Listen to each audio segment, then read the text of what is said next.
Chloé a crié, sors d'ici. Je n'arrive pas à croire que tu parles de mariage après 5 ans. J'ai dit, compris. Puis j'ai déménagé pendant qu'elle était à son cours de yoga et j'ai laissé la boîte de la bague, vide, avec un mot expliquant où étaient passés les 14 000 € du diamant. Son appel paniqué. Moi, 31 ans, homme, j'étais avec Chloé depuis 5 ans et 2 mois. Nous avons vécu ensemble pendant 3 de ces années. Je payais 70% du loyer parce que je gagnais plus d'argent. Je pensais que nous construisions quelque chose. Apparemment, je le construisais seul. Il y a 2 mois, j'ai décidé qu'il était temps. 5 ans me semblait juste. Nous parlions de l'avenir en termes vagues, des enfants un jour, peut-être une maison, ce genre de choses. Elle n'a jamais semblé y être opposée, juste évasive. J'ai supposé qu'elle attendait que je rende les choses officielles. Alors, j'ai acheté une bague, un diamant ovale de 1,8 carat sur une monture en platine. 14 200 € après taxe. J'économisais depuis plus d'1 an sur un compte séparé dont elle ignorait l'existence. Je l'ai choisi moi-même après des mois de recherche. J'étais fier de cette bague. J'avais prévu de la demander en mariage pour notre anniversaire, qui était dans 3 semaines, mais je voulais d'abord avoir une conversation, vous savez, pour m'assurer que nous étions sur la même longueur d'onde concernant les délais, les attentes, toutes ces choses d'adultes. Je ne voulais pas la prendre au dépourvu avec une demande si elle avait des préoccupations que nous devions aborder en premier. Grosse erreur. Énorme. Nous préparions le dîner ensemble un dimanche soir dans notre appartement à Lyon. Elle coupait des légumes. Je m'occupais des pâtes. Décontracté. Confortable. J'ai pensé que c'était le moment parfait pour aborder le sujet en douceur. Et, j'ai pensé à nous dernièrement, à notre avenir. Je voulais parler de la direction que tu vois les choses prendre, comme, le mariage éventuellement. Elle a posé lentement le couteau.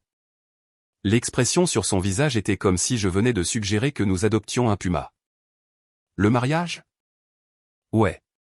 Je veux dire, nous sommes ensemble depuis 5 ans. Je t'aime. Je me dis qu'on devrait en parler. Tu es sérieux en ce moment? J'étais confus. Je veux dire, oui. J'ai pensé que ce serait bien d'en discuter. Sors d'ici. J'ai littéralement fait un pas en arrière. Quoi? Je n'arrive pas à croire que tu parles de mariage après 5 ans comme si c'était une sorte de date limite. Comme si je te devais quelque chose. C'est exactement le genre de pression que je redoutais. Tu essaies de me piéger. Te piéger? Je voulais juste avoir une conversation. J'ai besoin d'espace. Je ne peux même pas te regarder en ce moment. Elle tremblait vraiment, comme si je l'avais menacée au lieu d'essayer de parler de notre avenir. J'ai essayé de la calmer et lui ai demandé ce que j'avais fait de mal. Elle n'arrêtait pas de dire qu'elle avait besoin d'espace, que je l'étouffais, qu'elle n'arrivait pas à croire que je lui avais balancé ça, après tout. Après tout. Après 5 ans où j'ai payé la plupart des factures, planifié nos vacances, cuisiné la plupart des repas, été son cavalier à chaque événement familial alors qu'elle n'était pas prête à rencontrer mes parents. J'ai dormi sur le canapé cette nuit-là. Elle n'est sortie de la chambre que le lendemain midi. Quand elle l'a fait, elle a agi comme si rien ne s'était passé. Elle s'est fait un café, a regardé son téléphone et ne m'a pas du tout adressé la parole. J'ai demandé si nous pouvions parler de ce qui s'était passé. Il n'y a rien à dire. J'ai un peu surréagi, mais tu dois comprendre que le mariage n'est pas quelque chose que je suis prête à discuter. Quand je serai prête, je te le ferai savoir. D'ici là, laisse tomber. Laisse tomber. 5 ans, et j'étais censé simplement laisser tomber. Attendre indéfiniment qu'elle décide si j'étais digne d'un véritable engagement. Quelque chose a fait-il dans ma tête, ou peut-être que quelque chose s'est brisé. Difficile à dire. D'accord, ai-je dit. Compris. Elle a eu l'air satisfaite et est retournée à son téléphone. Je suis allé au travail, mais j'ai commencé à planifier. Vous voyez, voici ce que j'ai réalisé à ce moment-là, elle n'avait pas peur de l'engagement, elle avait peur de s'engager avec moi. Il y a une différence. Elle voulait tous les avantages de notre relation et le soutien financier, la stabilité, la compagnie sans jamais avoir à la rendre officielle. J'étais une solution d'attente, assez bien pour vivre avec, pas assez bien pour l'épouser. J'ai passé la semaine suivante à agir normalement, aller au travail, rentrer à la maison, préparer le dîner ensemble.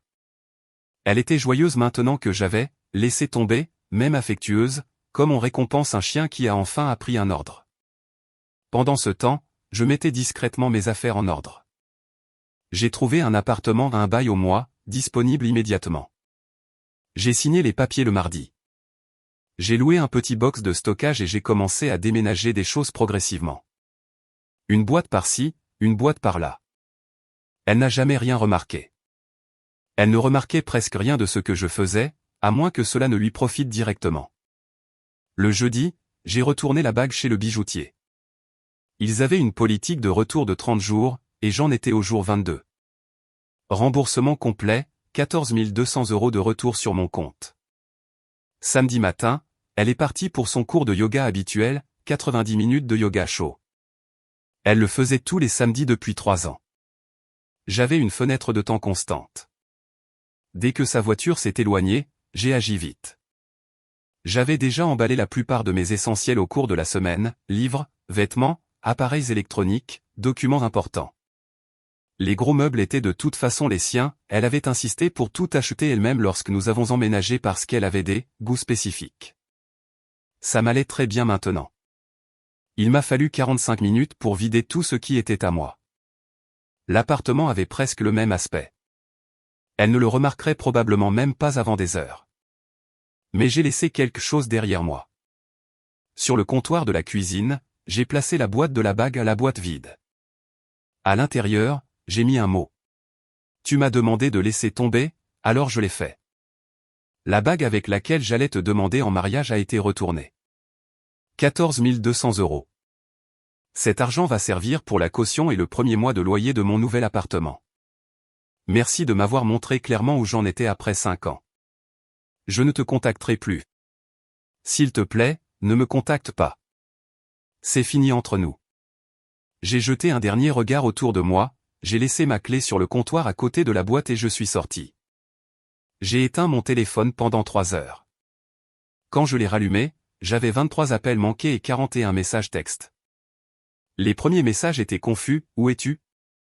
Pourquoi tes affaires ont disparu? Qu'est-ce que c'est que cette boîte? Puis elle a trouvé le mot. Appelle-moi tout de suite. Tu plaisantes, n'est-ce pas? C'est une sorte de mauvaise blague. Tu ne peux pas simplement partir. Nous devons en parler comme des adultes. Je n'arrive pas à croire que tu me ferais ça après tout ce que j'ai fait pour toi. Les messages vocaux étaient pires, des pleurs, des cris, des exigences pour que je revienne immédiatement, me traitant de lâche, puis passant à des supplications pour que je lui parle. Je n'ai répondu à rien de tout cela. Sa mère a commencé à m'envoyer des messages vers 18 heures. Apparemment, Chloé l'avait appelé en pleurs. Les messages de sa mère étaient intéressants. Tu dois l'appeler tout de suite. Elle est dévastée. Je ne sais pas ce qui s'est passé entre vous deux, mais l'abandonner n'est pas la solution. Elle m'a dit que tu allais la demander en mariage. Elle était excitée. Je ne comprends pas pourquoi tu partirais comme ça. Attendez. Elle a dit à sa mère que j'allais la demander en mariage et qu'elle était excitée? Alors, quand j'en ai parlé, elle m'a crié de sortir, mais elle disait à sa famille qu'elle était excitée par une demande en mariage. J'ai répondu à sa mère, vous a-t-elle dit ce qu'elle a dit quand j'ai essayé de parler de mariage? Demandez-lui. Ensuite, décidez qui a abandonné qui. Je n'ai jamais eu de réponse. Je ferai une mise à jour si les choses s'enveniment. Pour l'instant, je suis assis seul dans mon nouvel appartement, à manger de la pizza directement dans la boîte. C'est bizarre. C'est calme. Mais honnêtement, le poids qui s'est envolé de mes épaules est incroyable. Mise à jour 1, une semaine plus tard.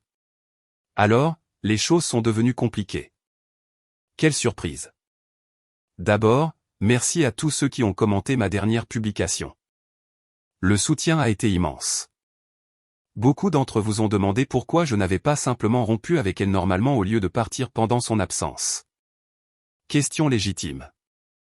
Honnêtement, je savais que si j'essayais de le faire en face à face, elle me manipulerait pour que je reste. Elle pleurerait, s'excuserait, promettrait que les choses changeraient, et je tomberais dans le panneau comme à chaque fois que nous avions un conflit sérieux. La seule façon pour moi de vraiment partir était de simplement partir. Maintenant, passons au chaos.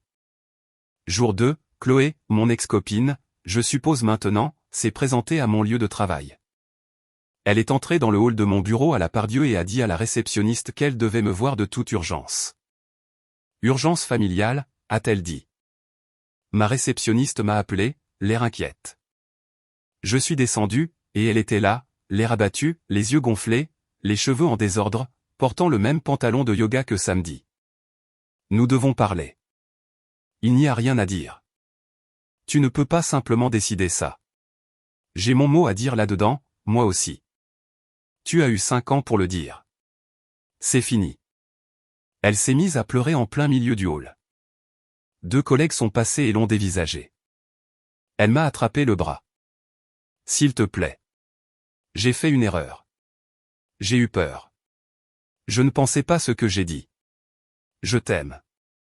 Je veux t'épouser. Tu m'as littéralement crié de sortir quand j'ai mentionné le mariage. Tu m'as qualifié d'étouffant. Tu as dit que j'essayais de te piéger. J'avais une mauvaise journée. Tu m'as prise au dépourvu.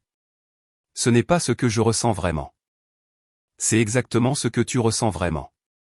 Tu ne t'attendais simplement pas aux conséquences. Elle a changé de tactique rapidement. Très bien. Très bien. Tu veux savoir la vérité? Je prévoyais de te demander en mariage pour notre anniversaire. J'avais tout prévu. Tu as tout gâché en parlant trop tôt. Je l'ai regardé fixement. Tu allais me demander en mariage? Oui. Avec quelle bague? Silence. Tu n'as pas de bague. J'allais en acheter une. Avec quel argent? J'ai vu ton compte d'épargne. Tu as dépensé 380 € pour une veste le mois dernier. Elle n'a pas eu de réponse à ça. La sécurité est intervenue et lui a poliment demandé de partir. Elle m'a insulté en sortant. Mon patron m'a pris à part plus tard et m'a demandé si tout allait bien. Je lui ai donné la version courte. Il a été compréhensif mais a suggéré que je garde mes drames personnels en dehors du bureau. C'est juste. Jour 4, l'offensive des amis communs a commencé.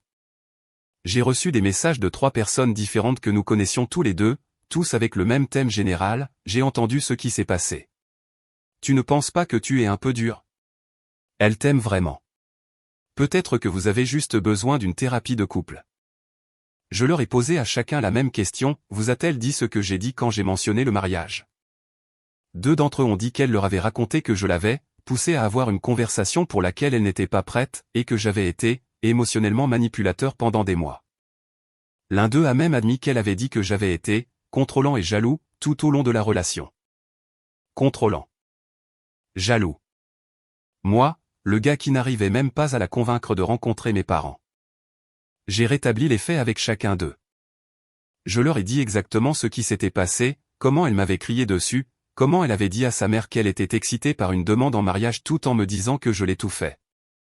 Comment j'avais payé 70% de nos factures pendant 3 ans pendant qu'elle achetait des vêtements de marque et se plaignait d'être fauchée. 2 d'entre eux sont restés silencieux. Le 3e a dit qu'il ne voulait pas prendre parti, et qu'il y a 2 versions à chaque histoire. Super. Un ami de moins, je suppose. Jour 6, elle m'a envoyé un message pour réclamer ses affaires. Je n'ai pris aucune de ses affaires, littéralement juste mes biens. Mais apparemment, certaines choses que je pensais être les miennes étaient en fait les nôtres, dans son esprit, ma PlayStation, mon robot pâtissier KitchenAid, la machine à café que j'avais achetée avec mon propre argent avant même que nous emménagions ensemble. J'ai répondu, tout ce que j'ai pris était à moi. Si tu penses que j'ai quelque chose qui t'appartient, sois précise. Elle a listé la PlayStation, je l'ai acheté il y a 2 ans, j'ai le reçu, le mixeur KitchenAid, un cadeau de ma mère, 7, belle couverture, une couverture que j'avais depuis l'université, et la poêle en fonte, que j'ai achetée dans un magasin vintage 3 ans avant notre rencontre. J'ai répondu avec une photo du reçu de la PlayStation avec mon nom dessus et je lui ai dit d'arrêter de me contacter. Elle n'a pas arrêté de me contacter. Jour 7, son père, Hervé, a appelé. J'avais rencontré son père exactement 2 fois en 5 ans. Un homme grand et intimidant. Il n'a jamais semblé beaucoup m'apprécier. Maintenant, soudainement, il voulait avoir une conversation d'homme à homme. Écoute, mon garçon. Je sais que ma fille peut être difficile, mais tu as pris un engagement quand tu as emménagé avec elle. On ne s'en va pas comme ça. Avec tout le respect que je vous dois, monsieur, j'ai essayé de prendre un engagement plus grand. Elle m'a crié dessus et m'a dit de sortir. Alors, je suis sorti. Définitivement. Elle ne le pensait pas comme ça. Elle souffre d'anxiété. Vous savez comment elle est.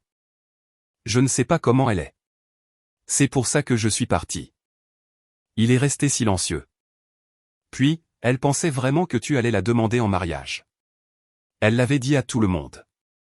Alors pourquoi a-t-elle réagi comme elle l'a fait quand j'en ai parlé? Je ne sais pas, mon garçon. C'est entre vous deux. Il n'y a plus de nous deux.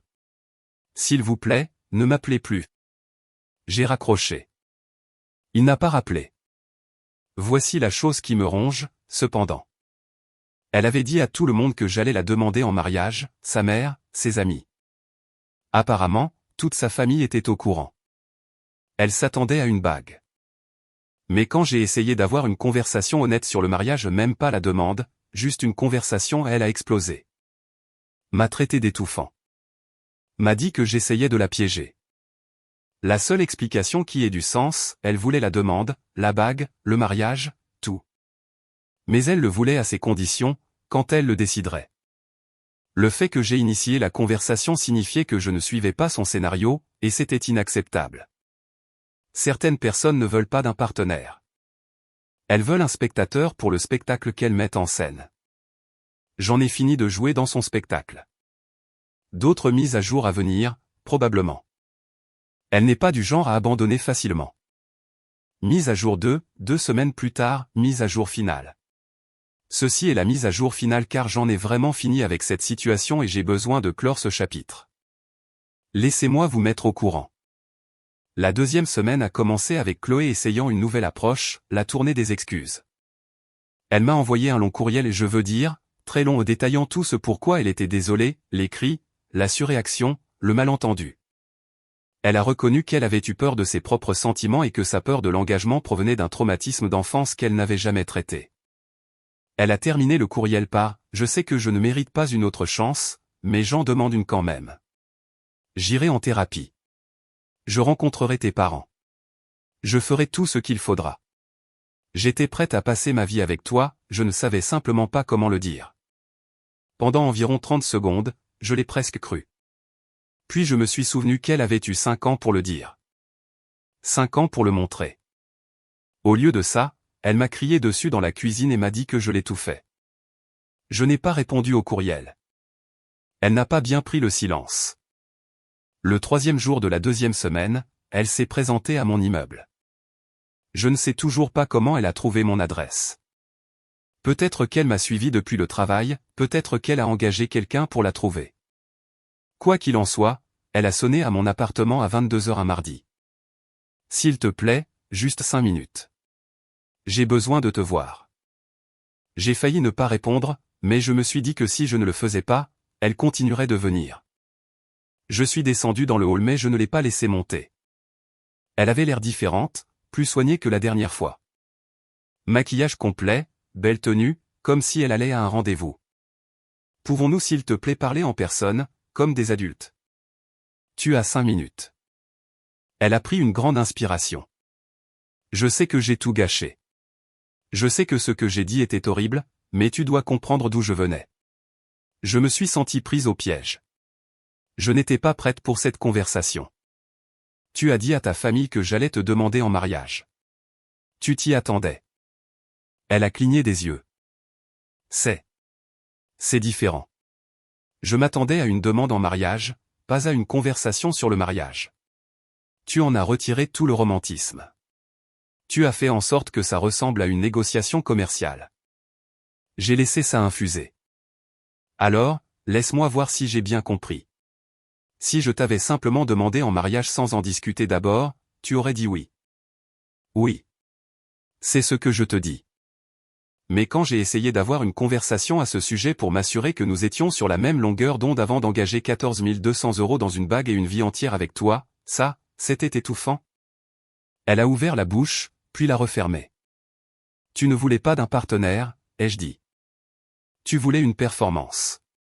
Tu voulais que je lise dans tes pensées, que je suive ton scénario, et que je ne dévie jamais, au grand jamais, de la version fantasmée que tu avais prévue. Ce n'est pas juste. Tu m'as crié de sortir parce que j'essayais de communiquer comme des adultes. Et maintenant tu me dis que tu aurais dit oui à une demande en mariage. Est-ce que tu t'entends? Elle s'est mise à pleurer. Les vraies larmes, pas celles pour manipuler. Je pouvais faire la différence maintenant. Je ne sais pas ce qui ne va pas chez moi, dit-elle doucement. Je ne sais pas pourquoi je suis comme ça. C'est juste que... Je t'aime. Je t'ai toujours aimé. Je n'arrivais juste pas à le dire correctement. Pendant un instant, j'ai presque eu pitié d'elle. Puis elle a enchaîné avec « Alors, est-ce qu'on peut juste recommencer? Oubliez que tout ça est arrivé. Je te laisserai même me redemander en mariage. De la bonne manière cette fois. » Elle me laissera la redemander en mariage. De la bonne manière. C'est fini, ai-je dit. S'il te plaît, ne reviens pas ici. Je suis rentré à l'intérieur. Elle est restée dans le hall quelques minutes de plus avant de partir. La caméra de sécurité a confirmé qu'elle est finalement partie vers 22h45. La 3e semaine, c'est là que ça devient intéressant. Vous vous souvenez qu'elle avait parlé de la demande en mariage à tout le monde? Il s'avère qu'elle ne l'avait pas seulement dit à sa famille et à ses amis. Elle l'avait dit à ses collègues, à son patron, à toute sa famille élargie. Elle avait pratiquement prévu toute une annonce pour le moment où ça arriverait. Quand il est devenu clair que je ne reviendrais pas, elle a dû expliquer à toutes ces personnes pourquoi la demande n'avait jamais eu lieu et pourquoi son petit ami de 5 ans avait soudainement déménagé. D'après ce que j'ai entendu par la bande, merci aux connaissances communes aux langues bien pendues, son histoire a évolué plusieurs fois. Version 1, j'avais des problèmes d'engagement et j'ai paniqué. Version 2, je voyais quelqu'un d'autre. Ce n'était pas le cas. Version 3, j'étais émotionnellement abusif, et elle s'était enfin échappée. Je ne l'étais vraiment pas. Le problème quand on ment à autant de gens, c'est que les histoires ne restent pas cohérentes. Différentes personnes ont entendu différentes versions. Finalement, quelqu'un a comparé les notes. Sa cousine, Manon, m'a contacté sur les réseaux sociaux. Nous nous étions rencontrés une fois à une fête de fin d'année. Elle voulait savoir ce qui s'était réellement passé car elle entendait 3 histoires différentes de la part des membres de sa famille. Je lui ai dit la vérité, simplement et clairement. Sa réaction, ouais, ça lui ressemble plus. Je suis désolé. Apparemment, je n'étais pas la première personne à qui Chloé avait fait ça. Son petit ami de l'université avait aussi mis fin à leur relation brusquement. L'histoire familiale était que c'était lui le problème. Maintenant, sa cousine n'en était plus si sûre. Je ne sais pas ce qui s'est passé après ça. J'ai arrêté de suivre la situation, je l'ai bloquée partout et j'ai changé de numéro de téléphone parce qu'elle avait demandé à ses amis de m'envoyer des messages depuis leur téléphone. Cela fait 2 mois que je suis dans mon nouvel appartement, toujours en bail mensuel parce que je ne suis pas sûr de l'endroit où je veux être à long terme. Le travail va bien. La vie est calme. Je mentirais si je disais que je ne pense pas à elle. 5 ans, c'est long. Il y a eu de bons moments, beaucoup en fait. Mais les bons moments n'annulent pas l'incompatibilité fondamentale qui s'est révélée dans cette cuisine. Elle ne voulait pas de conversation. Elle ne voulait pas d'un partenaire qui communique. Elle voulait un accessoire dans son récit personnel, quelqu'un qui jouerait son rôle sur commande et ne poserait jamais de questions. Je ne suis pas ce gars-là. Je ne l'ai jamais été. Je ne m'en suis juste pas rendu compte jusqu'à ce qu'elle force les choses.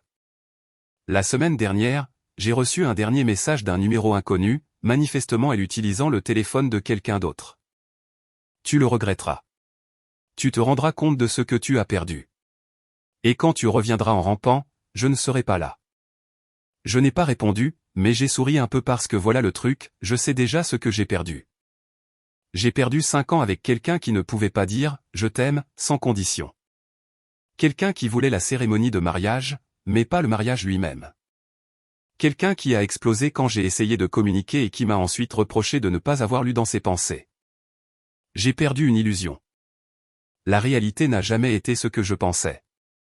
Les 14 200 € ont servi à payer ma caution, mon premier mois de loyer et quelques nouveaux meubles. J'ai une installation décente maintenant. Rien d'extraordinaire, mais c'est à moi. La boîte de la bague que j'ai laissée derrière moi? Apparemment, elle l'a gardée. Sa cousine a mentionné qu'elle l'a toujours sur sa commode. Je ne sais pas pourquoi. Peut-être comme un rappel de ce qu'elle a perdu. Peut-être qu'elle espère que je la remplirai un jour. Je ne le ferai pas. Certaines portes, une fois fermées, le restent pour de bon.